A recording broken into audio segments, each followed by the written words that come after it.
إن الحمد لله نحمده ونستعينه ونستغفره ونعوذ بالله من شرور أنفسنا ومن سيئات أعمالنا من يهده الله فلا مضل له ومن يضلل فلا هادي له وأشهد أن لا إله إلا الله وحده لا شريك له وأشهد أن محمدًا عبده ورسوله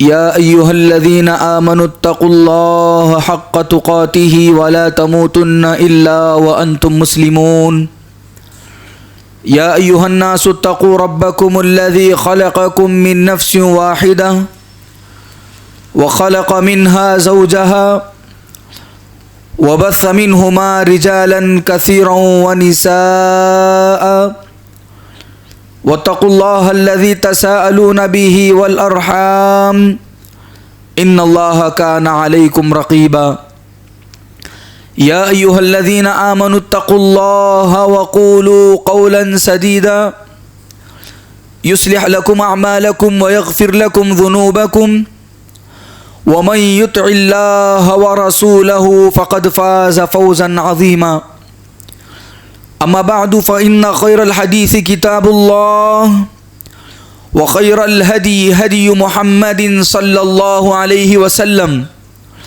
وشر الأمور محدثاتها وكل محدثة بدعة وكل بدعة ضلالة وكل ضلالة في النار فأعوذ بالله السميع العليم من الشيطان الرجيم بسم الله الرحمن الرحيم قاف والقرآن المجيد بل عجبوا أن جاءهم منذر منهم فقال الكافرون هذا شيء عجيب أإذا متنا وكنا ترابا ذلك رجع بعيد قد علمنا ما تنقص الأرض منهم وعندنا كتاب حفيظ بل كذبوا بالحق لما جاءهم فهم في أمر مريج أفلم ينظروا إلى السماء فوقهم كيف بنيناها وزيناها وما لها من فروج والأرض مددناها وألقينا فيها رواسي وأنبتنا فيها من كل زوج بهيج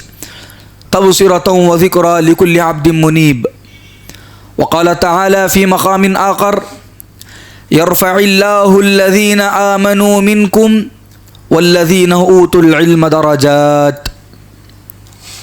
بزرگان دین، نوجوانان اسلام، پردہ نشی میری اسلامی ماؤں اور بہنوں، تمام تعریفیں، بڑائی، کبریائی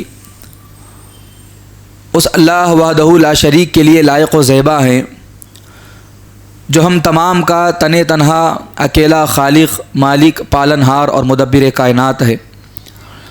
بعدہ درود و سلام ہو آخری نبی جناب محمد الرسول اللہ صلی اللہ علیہ وسلم پر، جنہوں نے انسانیت کو گمراہیوں سے نکالا اور علم کی روشنی سے ہم تمام کو منور فرمایا۔ حاضرین محترم، سب سے پہلے میں ہمارے باہر بیٹھے ہوئے احباب سے گزارش کرتا ہوں کہ وہ مسجد کے اندر آ جائیں۔ جتنا امام سے قریب ہوتے ہیں جمعہ کا اتنا زیادہ ثواب آپ احباب کو میسر ہوتا ہے۔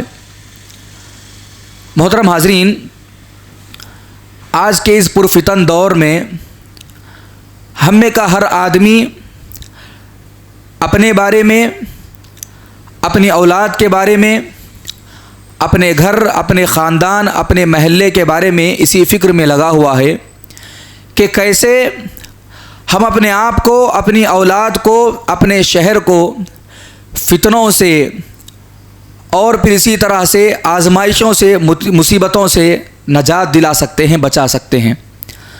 اور خصوصاً ایک باپ، ایک بھائی، محلے کا سرپرست آدمی جب اس بگڑے ہوئے ماحول کو دیکھتا ہے کہ جہاں پر جوا، شراب، جھوٹ، زنا اور پھر اسی طرح سے مالی اعتبار سے دھوکہ دہی، تجارت میں خدا اور اس کے علاوہ سماج اور معاشرے میں جتنے جرائم پائے جاتے ہیں ان کو دیکھ کر انسان اپنی کمزوری اور پھر اسی طرح سے اپنے آپ میں محسوس کرتا ہے کہ یہ چیز میری طاقت سے باہر ہے.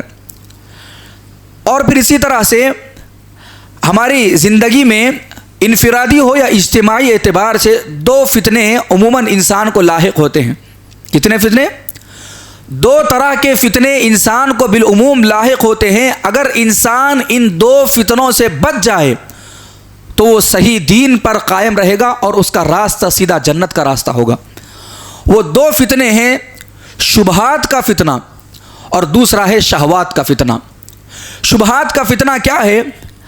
آج کل غیر مسلموں کی طرف سے، یہود و نصارہ کی طرف سے نوجوانوں کو بہکانے کے لیے، ان کا برین واش کرنے کے لیے غلط سلط اسلام سے متعلق، اللہ کے رسول صلی اللہ علیہ وسلم کی سیرت اور ان کی شخصیت سے متعلق غلط افکار و خیالات ان کے دماغوں میں ڈالتے ہیں، برین واش کرتے ہیں، کہ جس کی وجہ سے ہمارے نوجوان صحیح راستہ چھوڑ کر دین کا غلط راستہ اختیار کرتے ہیں.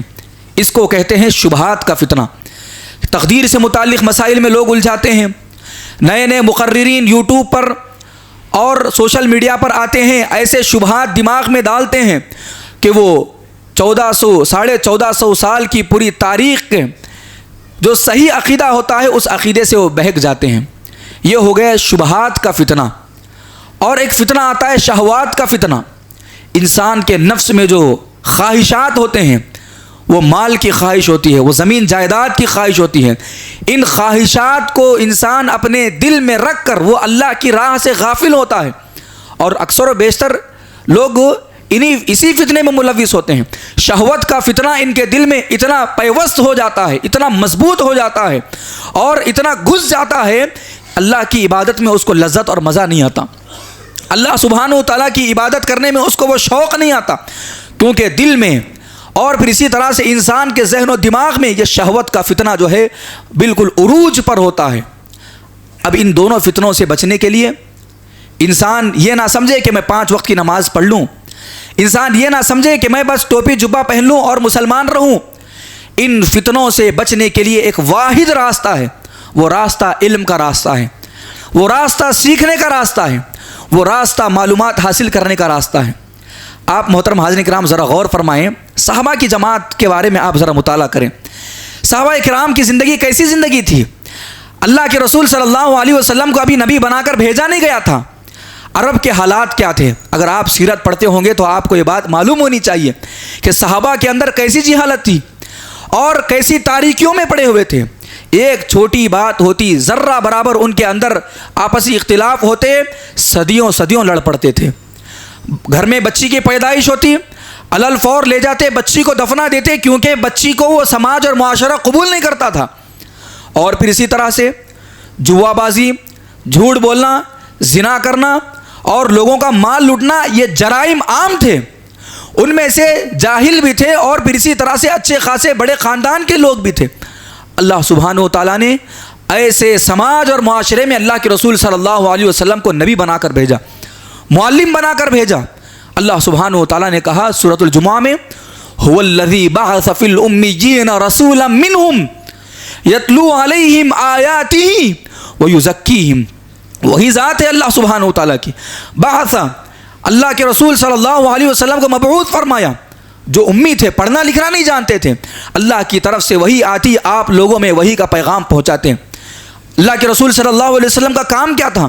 یہی کام تھا کہ وَيُعَلِّمُهُمُ الْكِتَابَ وَالْحِكْمَةَ، آپ لوگوں کو کتاب کی تعلیم دیتے اور حکمت احادیث رسول بیان کرتے تھے. وَيُزَكِّيهِمْ، اور لوگوں کے نفس کو پاک کرتے تھے، ان کے دلوں سے برائی کو نکالتے تھے، جرائم کو دور کرتے تھے، ان کے اندر آپسی اتحاد کو پیدا فرماتے، ان کے اندر الفت ڈالا کرتے تھے. یہ تھا اللہ کے رسول صلی اللہ علیہ وسلم کی بعثت کا مقصد.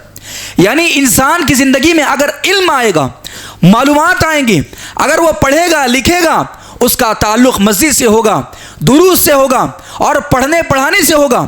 اگر بالعموم کہا جائے تو دین سے اگر اس کا تعلق ہوگا تو زندگی سے جہالت نکلے گی، زندگی سے تاریکی دور ہوگی اور پھر اسی طرح سے وہ اطمینان بخش زندگی گزار سکے گا.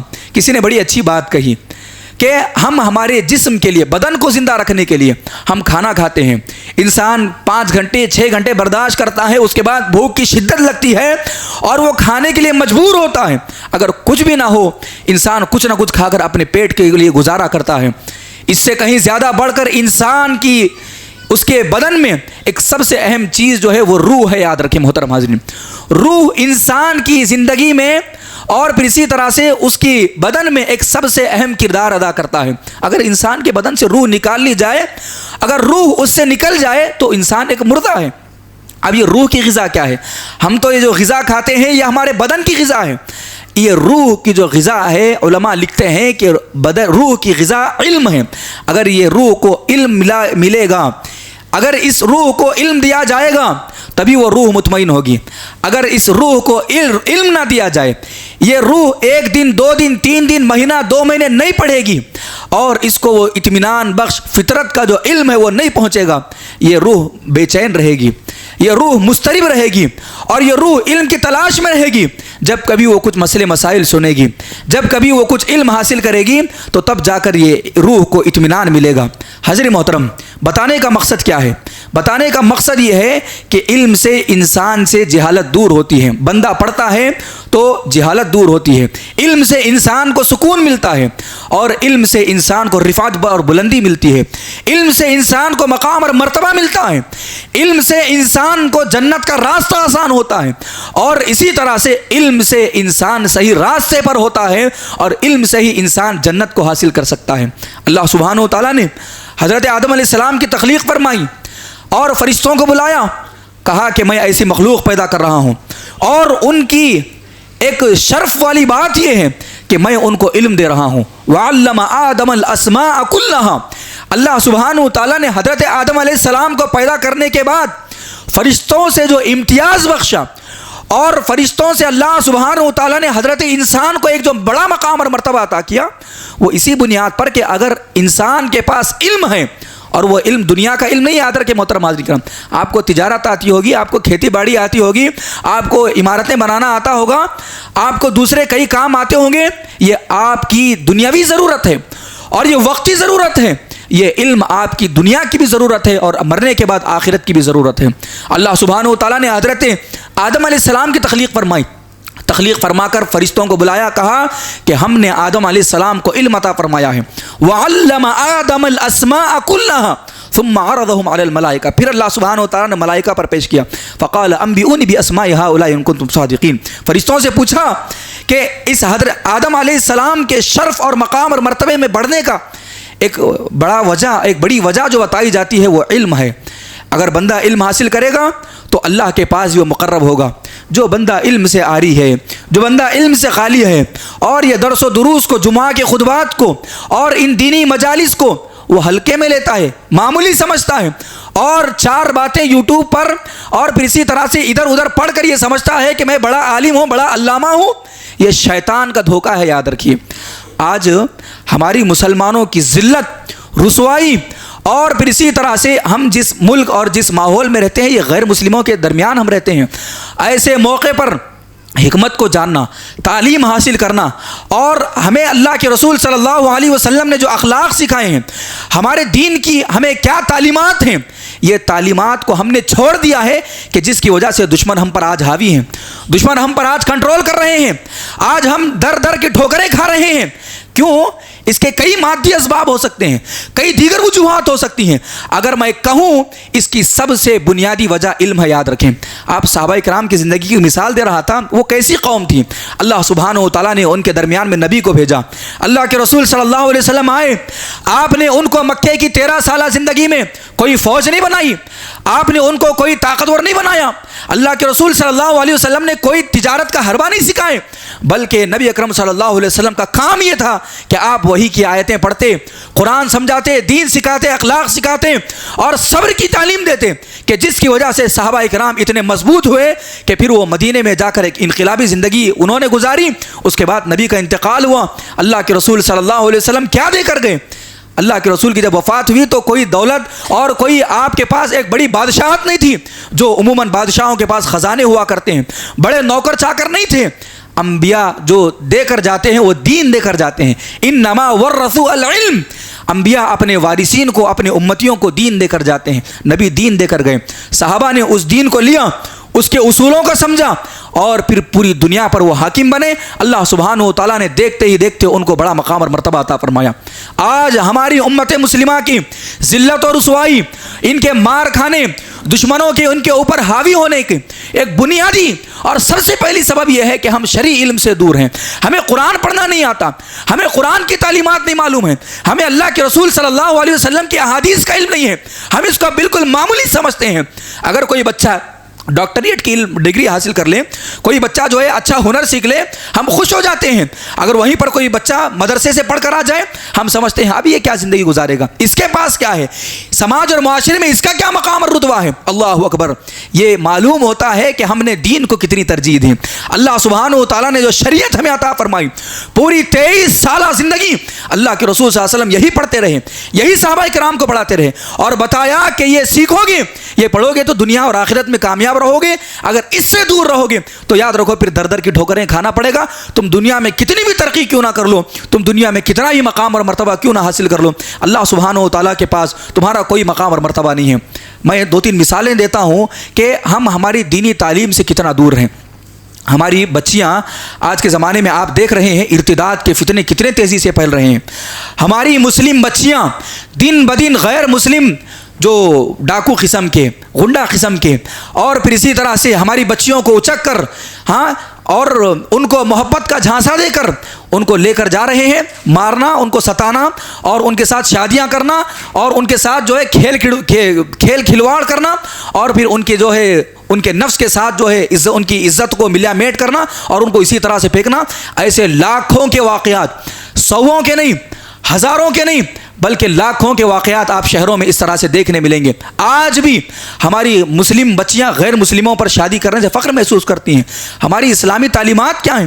کیا ہم نے ہماری بچیوں کو سکھایا نہیں ہے کہ مشرکوں سے نکاح کرنا حرام ہے، اسلام میں جائز نہیں ہے؟ ایک ہم نے بچیوں کو تعلیم اور ہمارے بچوں کو تعلیم کے نام پر دنیا میں اتنا عروج دیا ہے، اتنا مقام اور مرتبہ حاصل کرایا ہے.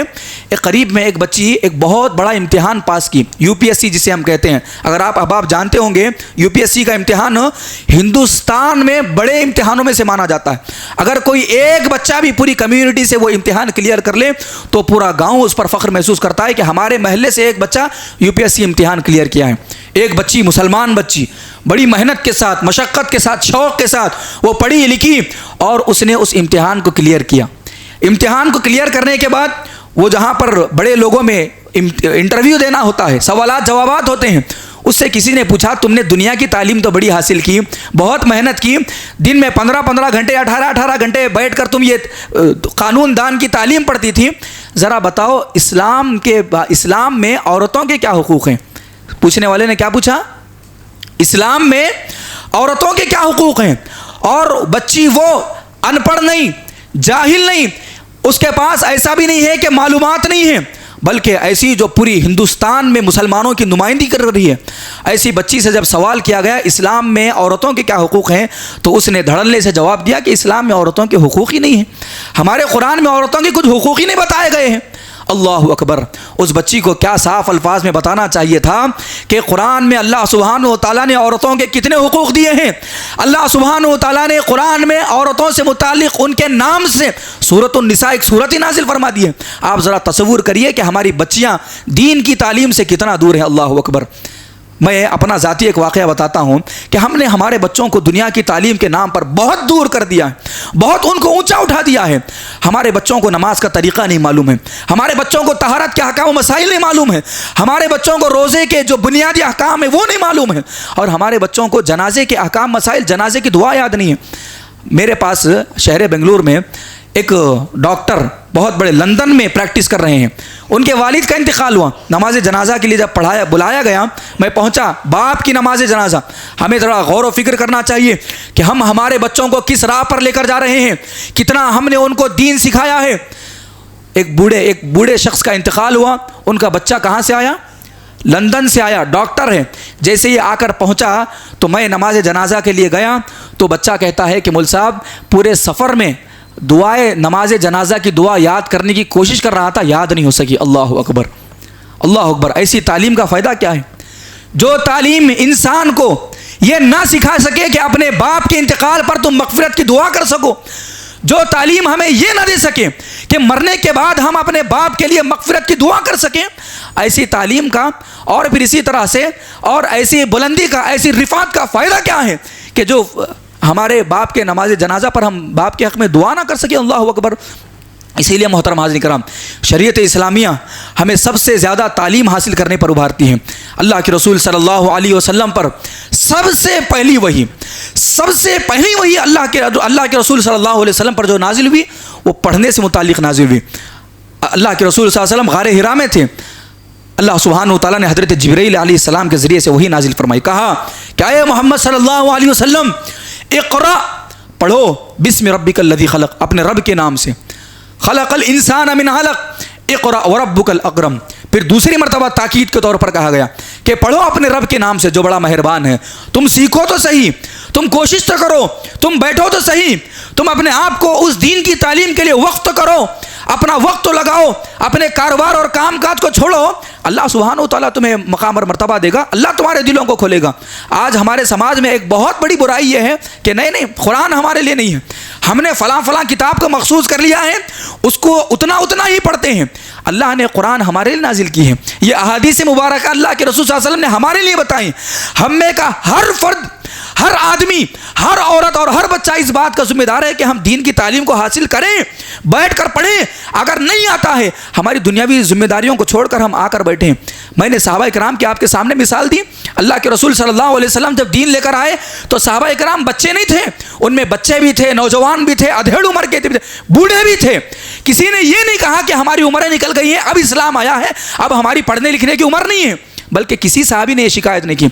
کئی صحابہ کرام تو 60 سال کی عمر کے تھے، 70 سال کی عمر کے تھے، بس انہوں نے سمجھا کہ اب دین ملا ہے، اب پڑھ لیں گے، اب اللہ سبحانہ و تعالیٰ نے توفیق دی ہے، اب کچھ سیکھ لیں گے، اب قرآن نہیں آتا ہے، اب کچھ پڑھ لیں گے۔ یہ شوق اور جذبہ ہونا چاہیے۔ اور یاد رکھیے یہ سورۃ العلق کی اقرأ بسم ربک الذی خلق خلق الانسان من علق اقرأ وربک الاکرم الذی علم بالقلم علم الانسان ما لم یعلم، یہ جو قرآن مجید کی جو ابتدائی سب سے پہلی 5 آیتیں نازل ہوئی، اللہ سبحانہ و تعالیٰ نے ان 5 آیتوں میں اللہ کے رسول صلی اللہ علیہ وسلم کو یہ پیغام دیا، کہا کہ اس دین کو پڑھیے، آگے آنے والے 23 سال آپ کے پڑھنے پڑھانے کے ہوں گے، آپ کے سیکھنے سکھانے کے ہوں گے۔ اللہ کے رسول صلی اللہ علیہ وسلم کو کسی چیز کا علم نہیں تھا، آپ صلی اللہ علیہ وسلم امی تھے، آپ انتظار میں تھے کہ رب کی طرف سے صحیح ہدایت آ جائے، اس ہدایت پر میں عمل کروں گا اور لوگوں کو بلاؤں گا۔ اب ہوا کیا؟ اللہ کے رسول صلی اللہ علیہ وسلم پر وحی نازل ہوئی، حضرت جبرائیل علیہ السلام نے کہا کہ اقرا پڑھو، تو اللہ کے رسول نے کہا کہ ما انا بقاری، مجھے پڑھنا نہیں آتا۔ آپ صلی اللہ علیہ وسلم کو ایک تختی دی گئی تھی کہ اس میں دیکھ کر پڑھو، نبی پڑھنا نہیں جانتے تھے، آپ بولتے تھے اچھا تھے، سن کر بولنا آتا تھا، لیکن حضرت جبرائیل علیہ السلام نے اللہ کے رسول کو تختی دی۔ اگر آپ کو کسی ایک زبان میں ایک تختی دی جائے، ایک کاغذ دیا جائے کہ اس میں جو لکھا ہوا ہے پڑھو، تو آپ کہیں گے مجھے پڑھنا نہیں آتا۔ اللہ کے رسول نے بھی ایسے ہی کہا، اچھا پڑھنا نہیں آتا؟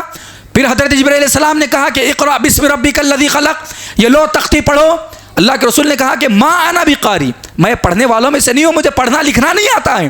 حضرت جبرائیل علیہ السلام نے اللہ کے رسول کو دبایا، حضرت جبرائیل علیہ السلام نے اللہ کے رسول صلی اللہ علیہ وسلم کو سینے میں رکھ کر ان کو دبوچا، اور پھر اسی طرح سے اللہ کے رسول صلی اللہ علیہ وسلم نے پھر دوبارہ کہا کہ ما انا بقاری۔ پھر صحیح بخاری کی روایت میں آتا ہے، کتاب العلم میں آپ اللہ کے رسول صلی اللہ علیہ وسلم اور حضرت جبرائیل علیہ السلام کا یہ واقعہ دیکھیں، کتاب بدء الوحی، صحیح بخاری جو حدیث کی کتاب ہے یہ اسی باب سے شروع ہوتی ہے، کیف بدء الوحی، کہ وحی کی شروعات کیسے ہوئی۔ تیسری مرتبہ حضرت جبرائیل علیہ السلام نے اللہ کے رسول صلی اللہ علیہ وسلم کو دوبارہ دبایا، جب دبایا اللہ کے رسول صلی اللہ علیہ وسلم کی زبان سے پھر وہ الفاظ نکلے اللہ کی توفیق سے کہ اقرأ بسم ربک الذی خلق خلق الانسان من علق۔ تو اس سے یہ بات ہمیں معلوم ہوتی ہے، علم کی شروعات مشقت سے ہوتی ہے، علم کی شروعات تکلیف سے ہوتی ہے، علم کی شروعات آپ کے قربانی سے ہوتی ہے، بڑی آسانی سے اور سہولت سے علم ملنے والا نہیں ہوتا ہے۔ ہم یہ سمجھتے ہیں کہ ہم جو ہے بالکل بیٹھے بیٹھے موبائل دیکھتے رہیں، 2-4 مسائل معلوم کر لیں اور لوگوں میں فتویٰ بازی شروع کر دیں، یہ سب سے بڑا دھوکہ ہے، یاد رکھیے۔ یہ شیطان کی حرکت ہے جو ہمیں اس بات کی طرف بلاتا ہے کہ تم آسانی چاہو، ہم دنیا کی تعلیم میں بڑی مشقت کرتے ہیں، ہم کمانے میں اور دیگر کاموں میں بڑا محنت کرتے ہیں، لیکن تعلیم سے متعلق وقت نکالنا، آنا مسجد کو بیٹھنا، عالم صاحب کا درس سننا، فجر کی قرآن کی تفسیر سننا، شام کے دروس اٹینڈ کرنا، یہ ہمارے لیے بڑا مہنگا کام پڑتا ہے۔ یاد رکھیے محترم حاضرین کرام، اس دنیا میں اگر ہم بلندی چاہتے ہیں، آخرت میں بلندی چاہتے ہیں، تو یہ علم ہی واحد راستہ ہے کہ اس کے ذریعے سے ہم دنیا میں اور آخرت میں کامیابی حاصل کر سکتے ہیں۔ اللہ سبحانہ و تعالیٰ نے قرآن مجید میں ارشاد فرمایا، کہا یرفع اللہ الذین آمنوا منکم والذین اوتوا العلم درجات، ایمان والے اللہ سبحانہ و تعالیٰ ان کے درجات کو بلند کرتا ہے۔ ان ایمان والوں کے ساتھ ساتھ جو لوگ صاحب علم ہوتے ہیں، جو لوگ علم والے ہوتے ہیں، معرفت والے ہوتے ہیں، اللہ سبحانہ و تعالیٰ ان کے مقام اور مرتبے کو مزید ایمان والوں سے اوپر رکھتا ہے۔ اور اللہ سبحانہ و تعالیٰ نے نبی اکرم صلی اللہ علیہ وسلم سے کہا، قل، اے محمد صلی اللہ علیہ وسلم آپ کہہ دیجئے، بتائیے، هل يستوي الذين يعلمون والذين لا يعلمون، کیا جاننے والے، علم رکھنے والے، معرفت رکھنے والے برابر ہو سکتے ہیں، اور نہیں جاننے والے، نہیں پڑھنے والے اور اپنی زندگی میں جہالت کو برداشت کرنے والے، کیا یہ دونوں برابر ہو سکتے ہیں؟ پھر اللہ نے آگے مزید مثال دی، کیا چھاؤں اور دھوپ برابر ہو سکتے ہیں؟ کیا روشنی اور تاریکی برابر ہو سکتی ہیں؟ جب یہ تمام کی تمام چیزیں آپس میں برابر نہیں ہیں، دونوں میں تضاد پایا جاتا ہے، تو ایک علم رکھنے والا اور جاہل یہ دونوں کیسے برابر ہو سکتے ہیں؟ یہ قطعاً برابر نہیں ہو سکتے۔ اللہ اکبر۔ محترم حاضرین کرام، علم کی اہمیت کا اندازہ آپ اس قرآن مجید کی مثال سے آپ ذرا سمجھیے۔ کتا ایک نجس جانور ہے، اگر اس کی نجاست اتنی خطرناک ہے، اس کی گندگی اتنی خطرناک ہے، اگر کتا کسی برتن میں منہ ڈال دے اور کسی برتن کو چاٹ لے، تو قرآن اور حدیث ہمیں یہ تعلیم دیتے ہیں کہ اس برتن کو 7 مرتبہ دھویا جائے۔ کتنے مرتبہ؟ 7 مرتبہ اس برتن کو دھویا جائے۔ بغیر دھوئے کے اس برتن کو استعمال نہیں کر سکتے، کیونکہ کتا اس برتن میں منہ ڈال دیا ہے اور وہ نجس ہو گیا ہے۔ اگر یہی کتے کو تعلیم دی جائے، اسی کتے کو سکھایا جائے، اسی کتے کو سدھایا جائے اور یہ بتایا جائے کہ شکار کیسے کیا جائے، تو پھر یہ کتا اگر کسی شکار کو پکڑ لے تو اس کا ذبیحہ اور اس کا کھانا ہمارے لیے حلال ہو سکتا ہے۔ اللہ اکبر۔ یعنی اگر ایک کتا کچھ معلومات حاصل کرنے سے کہ کیسے شکار کیا جائے وہ دیگر کتوں سے ممتاز ہو سکتا ہے، کیا ایک انسان علم حاصل کر کے دیگر انسانوں سے ممتاز نہیں ہو سکتا؟ اللہ سبحانہ و تعالیٰ نے قرآن میں سورہ مائدہ میں یہ مثال دی، کہا کہ اگر ایک کتے کو تعلیم دی جائے تو دیگر کتوں سے افضل ہو سکتا ہے، اس کا شکار حلال ہو سکتا ہے، اور پھر اسی طرح سے اگر وہ پکڑ لے تو اس کا پکڑنا بھی حلال ہو سکتا ہے۔ اللہ نے مثال دی، کیا علم والے دیگر لوگوں سے جو علم حاصل نہیں رکھتے ہیں ان سے ممتاز نہیں ہو سکتے؟ ضرور بضرور ممتاز ہو سکتے ہیں۔ حاضر محترم، یہ علم کا راستہ، یہ پڑھنے پڑھانے کا راستہ، یہ سیکھنے سکھانے کا راستہ جنت کا راستہ ہے۔ اللہ کے رسول صلی اللہ علیہ وسلم نے کہا، من سلک طریقا یلتمس فیہ علما سہل اللہ لہ بہ طریقا الی الجنہ، جو آدمی علم کے راستے میں ہوتا ہے، علم کے طلب میں ہوتا ہے، ہمیشہ اس کے دل میں یہ فکر ہوتی ہے کہ میں دین کے علم کو معلوم کروں، اور پھر اسی طرح سے فقہی مسائل موٹے موٹے، نماز پڑھتے ہیں، نماز کی دعائیں کیا ہیں، اس کے اذکار کیا ہیں، وضو بناتے ہیں، وضو کے اذکار کیا ہیں، اور وضو کیسے شروع ہوتا ہے، کیسے ختم ہوتا ہے، روزے ہیں اور زکوٰۃ ہے۔ ہمارے کئی بھائی ایسے ہیں جو کھیتی کا کام کرتے ہیں، زکوٰۃ سے متعلق احکام نہیں معلوم ہے کہ کھیتی میں کتنی زکوٰۃ دینا ہے، اور پھر اسی طرح سے تجارت کرتے ہیں، تجارت کے بنیادی اصول ان کو نہیں معلوم ہے۔ ہم اللہ کے رسول صلی اللہ علیہ وسلم کے نام پر احتجاج کرنے کے تو نکل جاتے ہیں، ہم نبی اکرم صلی اللہ علیہ وسلم کے نام پر آواز پکار کرنے کے لیے تو نکل جاتے ہیں، لیکن نبی کی سیرت اگر ان سے پوچھ لی جائے تو اس سے ہم بالکل نادان ہیں، اس سے متعلق ہمیں ذرے برابر معلومات معلوم نہیں ہیں۔ تو ایسی صورت میں یہ جو علم کا راستہ ہے، یاد رکھیے یہ جنت کا راستہ ہے۔ اللہ کے رسول صلی اللہ علیہ وسلم کی ایک اور حدیث آتی ہے سنن ترمذی کی، نظر اللہ امرأن، اللہ سبحانہ و تعالیٰ اس آدمی کے چہرے کو خوش و خرم رکھے، اللہ اس آدمی کے چہرے کو تر و تازہ رکھے، من سمع مقالتی، جو میری بات کو سنتا ہے، فحافظھا، اور اس کو یاد کرتا ہے، اس کی حفاظت کرتا ہے، اپنے دماغ میں اس کو مضبوط کرتا ہے، واداھا، اور لوگوں کے سامنے اس کو ادا بھی کرتا ہے، لوگوں کے سامنے اس کو بیان بھی کرتا ہے۔ اللہ کے رسول صلی اللہ علیہ وسلم نے کہا کہ ایسے آدمی کے چہرے کو اللہ سبحانہ و تعالیٰ خوش و خرم رکھے۔ اسی لیے دیکھیے، آپ علماء کو دیکھیے، محدثین کو دیکھیے، دین پڑھنے پڑھانے والوں کو دیکھیے، ان کی زندگی میں خوشیاں کتنی ہیں۔ کیوں؟ یہ حدیثوں کو پڑھتے ہیں اور حدیثوں کو لوگوں کے سامنے بیان فرماتے ہیں۔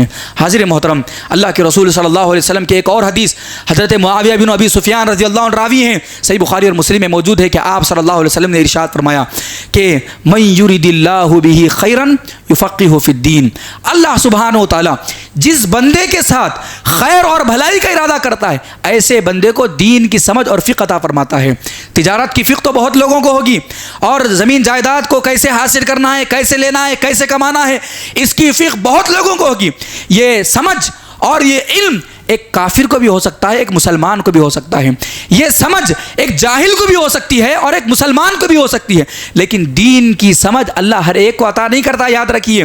اور پھر اسی طرح سے دین کا جو صحیح فہم ہے اللہ ہر کسی کو نہیں عطا فرماتا، اللہ جس کے ساتھ بھلائی کا ارادہ کرتا ہے اللہ اس کو دین کی سمجھ عطا کرتا ہے، اس کے لیے اللہ سبحانہ و تعالیٰ ایسے بندے کو اس کے سینے کے لیے کھولتا ہے، اور پھر قرآن اس کو دھیرے دھیرے سمجھ میں آتا ہے، حدیثیں اس کو دھیرے دھیرے سمجھ میں آتی ہیں، اور صحیح دین کیا ہے دھیرے دھیرے اس کو سمجھ میں آتا ہے، اور یہ اس بندے کے ساتھ ہوتا ہے جس بندے کے حق میں اللہ سبحانہ و تعالیٰ ساتوں آسمانوں پر سے اس کے حق میں فیصلہ فرمائے۔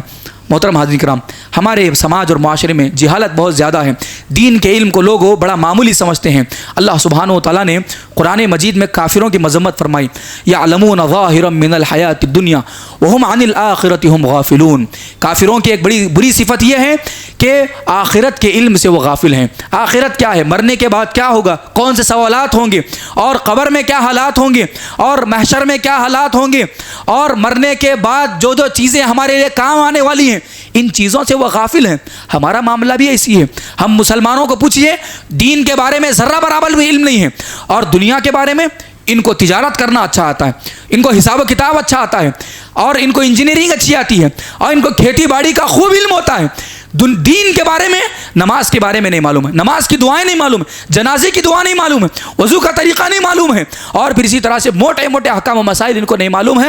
یہ سمجھتے ہیں کہ یہ ہمارا کام نہیں ہے بلکہ مدرسے میں پڑھنے والے علماء اور طلبہ کا کام ہے۔ یہ بہت بڑا دھوکہ ہے، یاد رکھیے، یہ صفت کافروں کی صفت ہے۔ اللہ نے قرآن میں کہا یعلمون ظاہرا من الحیات الدنیا، اس آیت کی تفسیر میں امام ابن سیرین رحمۃ اللہ علیہ کہتے ہیں کہ یعلمون ظاہرا من الحیات الدنیا، یعنی ظاہری اعتبار سے دنیا کا ان کو علم ہوگا، یعنی ان کو کھیتی باڑی کا علم ہوگا، ان کو تجارت کا علم ہوگا، ان کو عمارت بنانے کا علم ہوگا، ان کو طبابت کا علم ہوگا، مریض کو دیکھ کر ڈاکٹر پہچان لے گا کہ اس کو بیماری کیا ہے۔ اور امام ابن سیرین یہ بات بھی لکھتے ہیں کہ ہاتھ میں سکہ پکڑ کر پہچان لے گا کہ کس زمانے کا سکہ ہے، لیکن دین کے بارے میں ان کو علم نہیں ہوگا۔ اس سے بڑا جاہل اور اس سے بڑا خسارہ اٹھانے والا آدمی کو نہیں ہے۔ تو بتانے کا مقصد یہ ہے کہ ہمارے دین میں اللہ کے رسول صلی اللہ علیہ وسلم نے جو احکام بتائے ہیں، جو ہمیں سکھایا ہے، جو بتایا ہے، یہ ایسا نہیں ہے کہ صرف یہ کسی خاص طبقے کے ساتھ، ہم میں کا ہر آدمی اس دین کو سیکھنے کا مکلف ہے، ہم میں کا ہر آدمی اس دین کے لیے وقت لگانے کا مکلف ہے۔ ہمارے اندر یہ شوق ہو، مسجد کے امام صاحب ہوں یا پھر اسی طرح سے محلے میں کوئی عالم ہو، ہم کچھ افراد جمع ہو جائیں، بولیں کہ بھائی ہمارے لیے نماز کا طریقہ بتائیے، ایک دن کا ورکشاپ رکھیے، یا پھر اسی طرح سے صبح شام کے جو دروس ہوتے ہیں پابندی سے آپ کے اوپر یہ بات واجب ہوتی ہے، فرض ہے کہ آپ مسجد میں آئیں، صبح شام کے دروس جو نماز کے بارے میں، تجارت کے بارے میں، روزوں کے بارے میں، شادی بیاہ کے احکام و مسائل، یہ تمام کے تمام مسائل ہمیں معلوم ہونا چاہیے۔ اس کے علاوہ ہمارے پاس کوئی چھٹکارا نہیں ہے۔ جو آدمی ان مسائل سے دور بھاگتا ہے، صحیح بخاری کی وہ حدیث سن لے، میں یہ حدیث سنا کے اپنے اس خطبہ جمعہ کو ختم فرماتا ہوں۔ ایک مرتبہ اللہ کے رسول صلی اللہ علیہ وسلم صحابہ اکرام کے ساتھ بیٹھے ہوئے تھے۔ آپ صلی اللہ علیہ وسلم صحابہ اکرام کے ساتھ بیٹھے ہوئے تھے، ایک آدمی مسجد میں داخل ہوئے، مسجد میں داخل ہونے کے بعد وہ صحابہ کے ساتھ بیٹھ گئے، یعنی اللہ کے رسول سے قریب ہوئے۔ پھر اللہ کے رسول نے اپنا درس شروع کیا، لوگوں کو بات کر رہے تھے۔ ایک دوسرا آدمی آیا، آ کر اس نے دیکھا کہ مجلس بیٹھی ہوئی ہے، نبی بیٹھے ہوئے ہیں، وہ تھوڑا سا دور بیٹھ گیا۔ ہوتا ہے نا ہمارے احباب، تھوڑا سا شرم کے مارے اور تھوڑا سا جھجک کے مارے دور بیٹھ جاتے ہیں، زیادہ قریب نہیں آتے، تو وہ دور بیٹھ گئے۔ مسجد سے، اللہ کے رسول کی مجلس سے کافی دور تھے، آپ صلی اللہ علیہ وسلم دیکھے خاموش بیٹھے، پھر اس کے بعد اپنا درس چالو کر دیے۔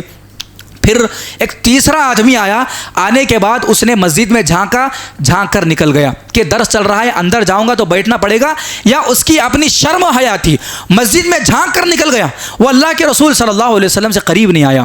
تو آپ صلی اللہ علیہ وسلم نے کہا کہ تم نے تین بھائیوں کا معاملہ دیکھا کہ ایک آدمی قریب آ کر بیٹھا، ایک آدمی تھوڑا سا دور بیٹھا، اور ایک تیسرا آدمی جھانک کر نکل گیا۔ اللہ کے رسول صلی اللہ علیہ وسلم نے کہا کہ جو آدمی قریب آیا، اللہ سبحانہ و تعالیٰ بھی ایسے آدمی سے قریب آیا، اللہ سبحانہ و تعالیٰ نے بھی ایسے آدمی سے قربت اختیار کی۔ قربت اختیار کرنے کا مطلب اللہ سبحانہ و تعالیٰ اس کا حامی ہو گیا، اللہ اس کا مددگار ہو گیا، اللہ اس کا ناصر ہو گیا، اس کے تمام زندگی کا اللہ سبحانہ و تعالیٰ نے اب بیڑا اٹھا لیا۔ اور جو آدمی نے دوری اختیار کر لی، جس نے حیا کی اور جس نے شرم کے مارے اللہ کے رسول کی مجلس سے دور بیٹھا، اللہ نے بھی اس سے حیا کی، اللہ نے بھی ایسے بندے سے دوری اختیار کر لی۔ اور پھر اسی طرح سے جس آدمی نے جھانک کر نکل گیا اور اس نے دینی مجالس کو، دینی حلقات کو، درس و دروس کو ہلکے میں لیا، اللہ سبحانہ و تعالیٰ نے بھی ایسے آدمی سے دوری اختیار کر لی، اللہ سبحانہ و تعالیٰ نے بھی ایسے آدمی سے نظروں سے دوری اختیار فرما لی۔ تو اس حدیث سے ہمیں یہ بات معلوم ہوتی ہے کہ ہم جتنا قریب ہوتے ہیں ہم گویا کہ اللہ کے قریب ہوتے ہیں، اور اللہ سبحانہ و تعالیٰ بھی ہم لوگوں سے قریب ہوتا ہے۔ محترم حاضرین کرام، خطبہ جمعہ کا خلاصہ اتنا ہے کہ اللہ کے رسول صلی اللہ علیہ وسلم کی بعثت ہوئی، آپ کو اللہ سبحانہ و تعالیٰ نے اسی لیے بھیجا اور پوری قرآن دی، اور 23 سالہ پوری زندگی اللہ کے رسول صلی اللہ علیہ وسلم عملی نمونہ صحابہ کرام کو یہی بتاتے رہے اور یہی سکھاتے رہے کہ کتاب کی تعلیم مسلمانوں کو پڑھنا چاہیے، سیکھنا چاہیے، علم حاصل کرنا چاہیے۔ یہی علم ہے کہ انسان جو ہے جہالت کے درجے سے اٹھ کر جو ہے وہ علم کے درجے پر آ جاتا ہے، وہ جاننے والے لوگوں کے درجے پر آ جاتا ہے، اور یہی علم ہے کہ انسان جو ہے اس سے ایک بڑے مقام اور مرتبے کو پہنچتا ہے اور اس کی زندگی سے جہالت دور ہوتی ہے۔ یہی علم ہے کہ جب یہ بستیوں میں آتا ہے، شہروں میں آتا ہے، تو لوگوں کے دل بدل جاتے ہیں اور ان کے اندر الفت، محبت، ایک طریقہ اور پھر اسی طرح سے ایک نیا دین ان کے اندر آتا ہے اور سماج میں ایک تبدیلی آتی ہے۔ اسی علم کے ذریعے سے ایک سماج اور معاشرہ اپنی اونچائیوں کو پہنچتا ہے اور اللہ سبحانہ و تعالیٰ کا تقرب حاصل کرتا ہے۔ انہی چند باتوں پر میں اپنی بات کو ختم فرماتا ہوں، دعا کرتا ہوں اللہ سبحانہ و تعالیٰ سے، اللہ سبحانہ و تعالیٰ مجھے آپ تمام کو پڑھنے پڑھانے کی توفیق عطا فرمائے، سیکھنے سکھانے کے اللہ ہمیں توفیق عطا فرمائے۔ اللہ سبحانہ و تعالیٰ ہم تمام کو دین کی جو بھی واجبی معرفت ہے، جو جاننا ضروری ہے، وہ تمام کے تمام احکام و مسائل اللہ ہمیں جاننے کی توفیق عطا فرمائے۔ اللہ سبحانہ و تعالیٰ ہم تمام کو درس و دروس میں بیٹھنے اور اس سے استفادہ کرنے کی توفیق عطا فرمائے۔ ہم میں سے جو بیمار ہیں، پریشان حال ہیں، اللہ ان کی بیماریوں پریشانیوں کو دور فرمائے۔ ہم میں سے جو قرض میں ڈوبے ہوئے ہیں، اللہ سبحانہ و تعالیٰ ان کے قرض کا بندوبست فرمائے۔ ہم میں سے جن لوگوں کی بھی تجارت ٹھپ پڑی ہوئی ہے، اللہ ان کی تجارتوں میں برکت عطا فرمائے۔ جو بھی لوگوں کی شادیاں نہیں ہو رہی ہیں، اللہ سبحانہ و تعالیٰ ان کے لیے شادیوں کا بہترین بندوبست فرمائے، اور جو ہم میں انتقال کر چکے ہیں اللہ ان کی مغفرت فرمائے اور ان کے درجات کو بلند کر دیں اور ان کی قبر کو نور سے بھر دیں۔ آمین وآخر دعوانا ان الحمد للہ رب العالمین۔